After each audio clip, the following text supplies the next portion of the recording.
Caros amigos telespectadores, graça e paz a todos vocês, em nome de Deus o Pai e de seu Filho Jesus.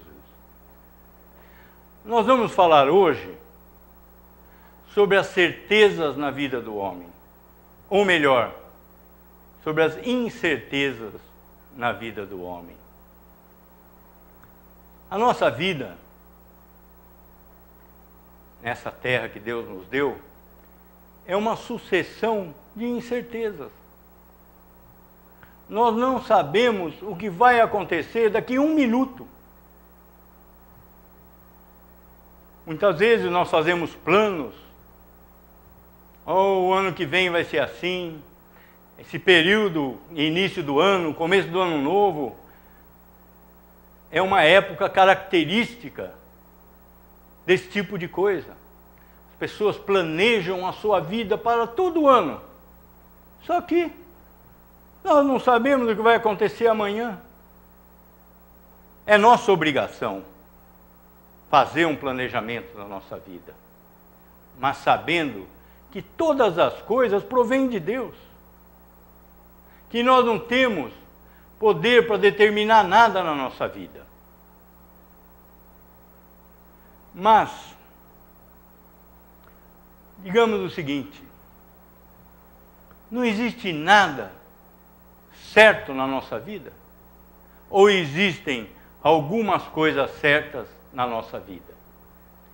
Nós hoje nos deparamos no noticiário na TV, com jornal, na internet, os criminosos cada vez mais ousados, os políticos cada dia mais corruptos. Pior do que isso, com planos e ideais abomináveis, com a ideia de transformar o país num país comunista, com a ideia de destruir a família, de destruir a religião, de transformar o Estado num novo Deus a ser adorado pelos cidadãos. Esse é o plano dos nossos políticos. Muito pior do que roubar, do que ser corrupto. Mas nós estamos face a tudo isso. Todas essas coisas nos sobrevêm. Hoje você sai à noite de casa sobressaltado. Você chega, abre o portão, olha para cá, olha para lá, olha para todo lado. E nas cidades grandes é muito pior do que isso. Mas o que diz a Escritura a respeito da vida terrena do homem? Vejamos na primeira carta do apóstolo Pedro, capítulo 1, verso 24. Pois toda a carne é como a erva, e toda a sua glória como a flor da erva. Cerca-se a erva e cai a sua flor. Essa é a nossa vida. Efêmera, insegura, cheia de incertezas. E o que nós vemos, o que o mundo nos apresenta, são coisas que não nos trazem segurança de forma alguma. Nós vemos as coisas se deteriorando a cada dia, na política, na segurança, na religião, em todos os aspectos da vida do homem. Será que tem algumas certezas nas quais nós podemos nos apegar? Porque se nós vivermos em função de incertezas durante toda a nossa vida, fica difícil. Como fica a felicidade nesse caso? Enfim, existem certezas na vida do homem? Existem. Não sei se todo mundo vai gostar disso, mas existem algumas certezas. E essas certezas estão manifestas na carta aos Hebreus. Hebreus, capítulo 9, verso 27. E assim como aos homens está ordenado morrerem uma só vez, vindo depois disto o juízo. Então, isso não é uma certeza, porque nós vamos assumir essa certeza. Isso é uma certeza porque está ordenado. Está ordenado por Deus. Está ordenado por Deus que todos nós iremos morrer uma só vez. Esta é a palavra de Deus, não é uma história, não é uma fábula, não é uma decisão do homem. Por mais que a medicina avance e consiga melhorar o padrão de vida das pessoas, consiga melhorar a vida das pessoas idosas, prolongar a vida de muita gente, dominar algumas doenças que no século passado eram mortais. O progresso da medicina é um fato. E é um fato dado por Deus aos homens. Os homens não fazem nada à revelia de Deus. As melhoras na qualidade de vida do homem, na saúde, nos tratamentos, nas operações, na ciência médica, na ciência física, na internet. Deus não é um ser antigo. Nós imaginamos Deus na antiguidade, parado no tempo, mas não é assim. Todas as coisas nos são dadas por Deus. O progresso científico, médico, a internet, a rede mundial de contatos, tudo isso é previsto no plano de Deus. Tudo isso é dado aos homens como uma necessidade da humanidade, à medida que a humanidade vai crescendo e vai se desenvolvendo. A antiguidade começou com um casal, que foi se multiplicando ao longo do tempo. No tempo de Noé, deveríamos ter o quê? 50 milhões de pessoas em toda a humanidade. Nos tempos do rei Davi, 200 milhões de pessoas. Nos tempos do Império Romano, um pouco mais. Há 2 séculos atrás, tínhamos 2, 3 bilhões de pessoas na humanidade. Hoje nós estamos perto de 7 bilhões de pessoas. Então, à medida que a humanidade cresce, as necessidades da humanidade vão mudando ao longo do tempo, mas não no conhecimento de Deus. Deus vai trazendo esse progresso à medida da necessidade da humanidade. Isso se chama providência divina. A providência divina não está restrita ao aspecto da salvação dos homens, mas ela está estendida a todo o universo. A todo o universo.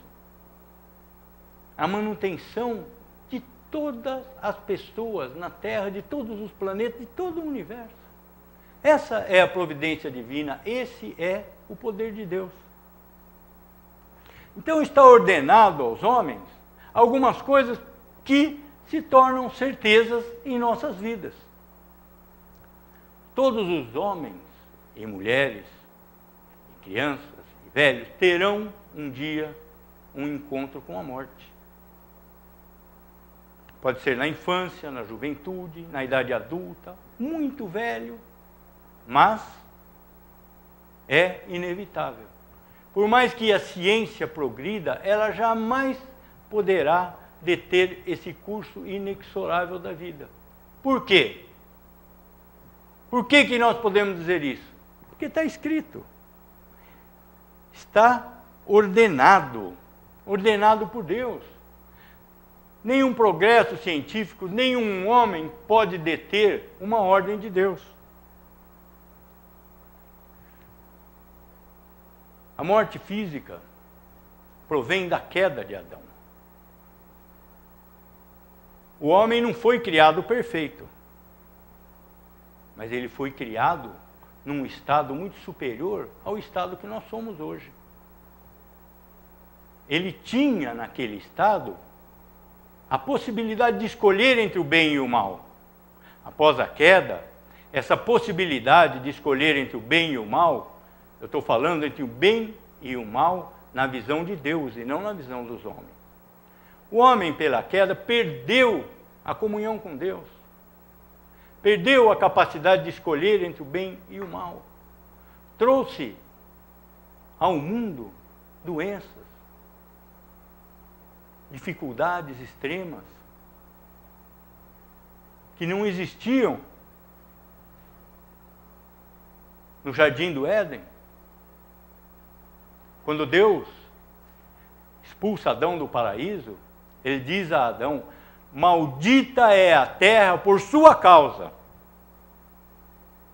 Maldita é a terra por sua causa. O bem e o mal é criado por Deus. Não existe outro poder paralelo no universo, seja o homem, seja o demônio, sejam os anjos. Não existe. Deus determina todas as coisas. E quando Deus acabou de criar o universo, Ele conhecia todas as coisas, do primeiro ao último dia de existência da terra. E Ele disse: eis que tudo é muito bom. Essas coisas que nós não entendemos, a morte, o mal natural, os terremotos, os vulcões, os maremotos, os tsunamis, os furacões, tudo isso é criado por Deus, para a execução do seu plano, que é eterno. Nós estamos distantes disso, nós estamos buscando o que é certo para nós. Então, todos esses males do mundo vieram pela queda de Adão. Deus diz a ele: maldita é a terra por sua causa. Vamos ver o que mais ele diz. No livro de Gênesis, capítulo 3, verso 19. No suor do rosto comerás o teu pão, até que tornes a terra, pois dela fostes formado, porque tu és pó, e ao pó tornarás. E essas palavras valem para nós no dia de hoje. Nós somos pó, e ao pó voltaremos. Davi era um homem conforme o coração de Deus. Quem nos diz isso é a Escritura.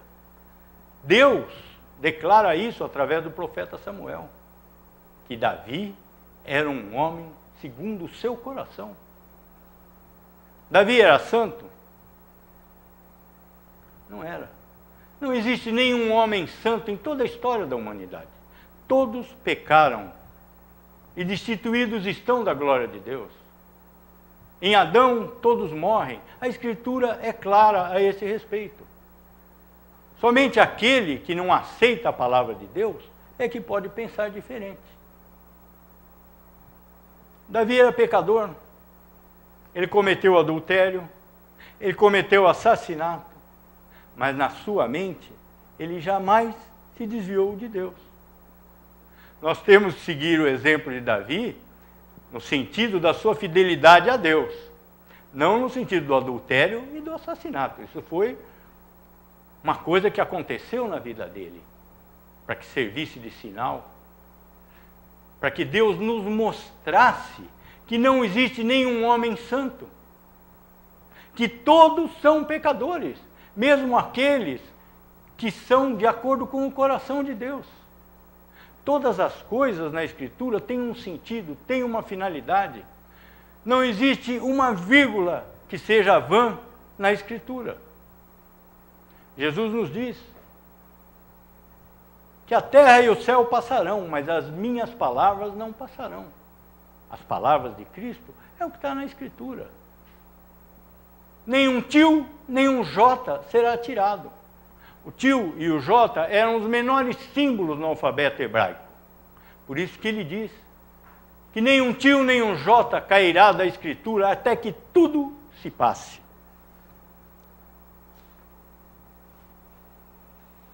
Vejamos novamente, falando em Davi, o que ele nos diz no Salmo a respeito da vida do homem na terra. Salmo 103, versos 15 e 16. Quanto ao homem, os seus dias são como a relva, como a flor do campo. assim ele floresce, pois, soprando nela o vento, desaparece, e não conhecerá daí em diante o seu lugar. No livro de Jó, nós temos também uma visão muito clara da vida temporal do homem aqui na terra. Vejamos, no livro de Jó, capítulo 21, versos 23 a 25. Um morre em pleno vigor, despreocupado e tranquilo, com seus baldes cheios de leite e fresca a medula dos seus ossos. Outro, ao contrário, morre na amargura do seu coração, não havendo provado do bem. Existe então esta certeza na vida do homem, a morte. Mas o nosso verso de referência lá nos traz mais coisas a esse respeito. Vindo, depois disso, o juízo. Aos homens está ordenado morrerem uma só vez. Vindo, depois disso, o juízo. O que quer dizer isso? Para o cristão, para aquele que foi salvo, tanto quanto para aquele que foi condenado, a morte é apenas o início de uma nova vida. Todo ser humano, na sua concepção, é dotado por Deus de uma alma imortal. O homem é uma unidade composta de corpo e alma. O corpo é material, a alma é imortal. Todos os nossos pensamentos têm origem na alma. Toda a nossa consciência tem origem na alma. Todo o nosso conhecimento tem origem na alma e permanecem com a alma. Jesus nos diz que a carne de nada aproveita. O espírito é que tem a vida. Então a morte, que é uma certeza na vida do homem, é o início de uma nova vida espiritual. A morte do cristão não é uma coisa triste. É o início de uma nova vida, onde ele contempla a face de Deus, onde ele é glorificado, onde ele convive com Cristo, a partir daquele momento da sua morte. A alma, liberta do corpo, se dirige imediatamente para o seu destino final. Tem essa parte boa do cristão e a parte triste daqueles que são condenados. No mesmo momento em que a alma se libera do corpo, ela está no céu ou no inferno. Não existe na Escritura, não existe na Bíblia, nenhum outro lugar de destino das almas após a morte. Presta atenção nisso, meu amigo. Logo após a nossa morte, nós estaremos na glória de Deus, seja no céu, seja no inferno. O inferno foi feito por Deus para a sua glória, tanto no céu como no inferno. As pessoas estarão glorificando a Deus. No céu, o amor de Deus. No inferno, a ira de Deus. Somente Deus tem o poder de criar. Somente Deus tem o poder de destinar as coisas. Tanto o pecador glorifica a Deus nos sofrimentos do inferno, como o pecador, que é salvo pelo sacrifício de Cristo, glorifica a Deus junto a Ele no céu. O que é o céu? A Bíblia nos diz que em olhos não viram, ouvidos não ouviram, um coração humano jamais penetrou o que Deus tem reservado para aqueles a quem ama. Isso é a promessa do que vai acontecer para aquele que crê no momento da sua morte. No momento da sua morte, seus olhos contemplarão coisas que você jamais imaginou. Seus ouvidos ouvirão coisas que você jamais imaginou. O apóstolo Paulo, quando transportado ao céu, ele diz que ouviu sons inefáveis, que não é lícito ao homem ouvir. No seu coração, no coração do homem salvo, que morre, penetrarão coisas que ele jamais imaginou. Isso é a morte do cristão verdadeiro, daquele que acredita em Deus. Porque aquele que acredita em si mesmo não vai conhecer nada disso. Aquele que acredita no seu mérito próprio não vai conhecer nada disso. E o juízo final? O que é o juízo final? Deus determinou um dia, lá no futuro, em que o mundo será julgado. O apóstolo Paulo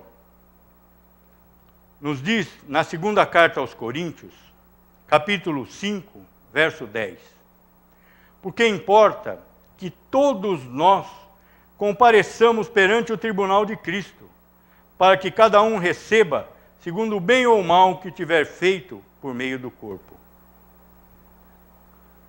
Mas esse julgamento final também é algo que tem que ser compatível com o que acontece com a alma no momento da morte. No momento do julgamento final, algumas almas já estarão no céu com Deus. Outras já estarão no inferno. E outros serão ressuscitados naquele momento. Os que estão vivos serão ressuscitados para o julgamento. Nós temos uma prévia desse julgamento final na Páscoa. O que é a Páscoa? A Páscoa não é um dia que o coelhinho vem escondido de madrugada e traz ovinhos de chocolate para todo mundo. A Páscoa é um feriado judaico, adaptado às religiões ocidentais. Mas a Páscoa é um feriado de sangue. A Páscoa judaica, ela se refere ao dia em que os hebreus saíram do Egito. Se refere ao dia em que todos os primogênitos do Egito foram mortos. E ela nos traz exatamente uma figura desse juízo final. Nesse dia em que haviam se cumprido as 9 pragas do Egito, e que Deus iria mandar a 10ª praga, que era a destruição dos primogênitos. Desde o filho de Faraó, que se assentava no seu trono, até o filho do prisioneiro, que estava na masmorra, até os filhos de todos os animais do Egito. Essa praga não é uma brincadeira de criança. É efetivamente uma praga mandada por Deus, uma praga de destruição. Mas naquele dia, o que aconteceu? Moisés diz ao povo: vamos comemorar a Páscoa. Então ele está instituindo a Páscoa.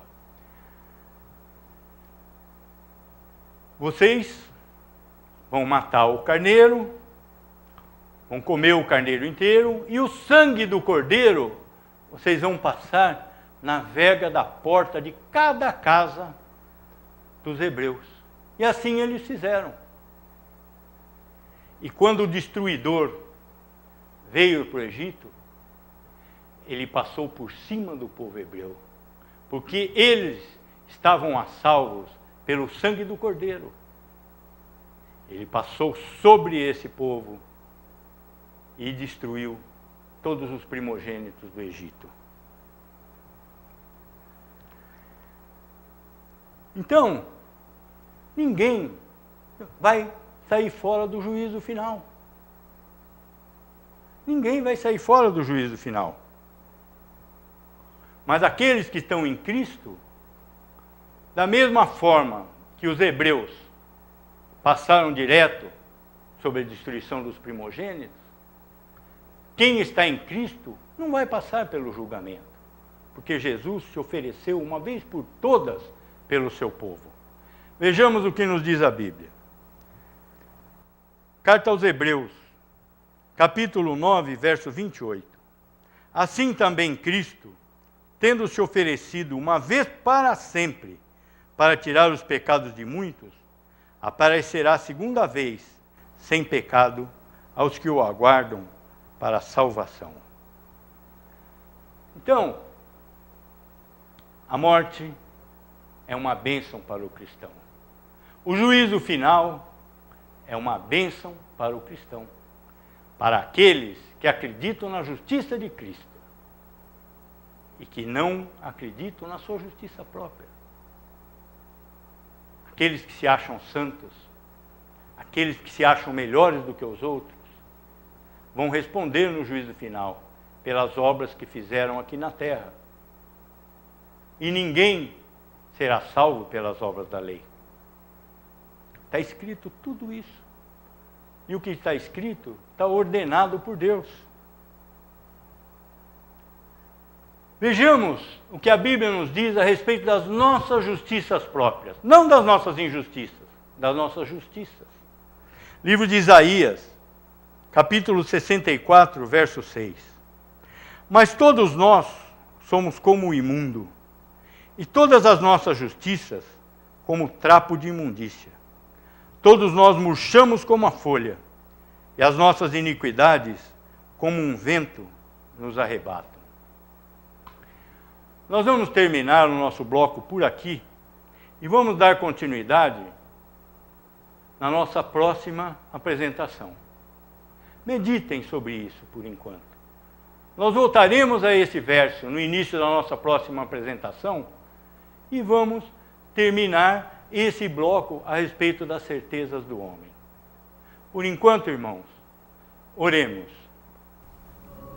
Pai nosso que estás no céu, santificado seja o teu nome. Venha o teu reino. Seja feita a tua vontade, assim na terra como no céu. O pão nosso de cada dia dá-nos hoje. E perdoa-nos as nossas dívidas, assim como temos perdoado os nossos devedores. Não nos deixes cair em tentação, mas livra-nos do mal, pois teu é o reino, o poder e a glória para sempre. Amém.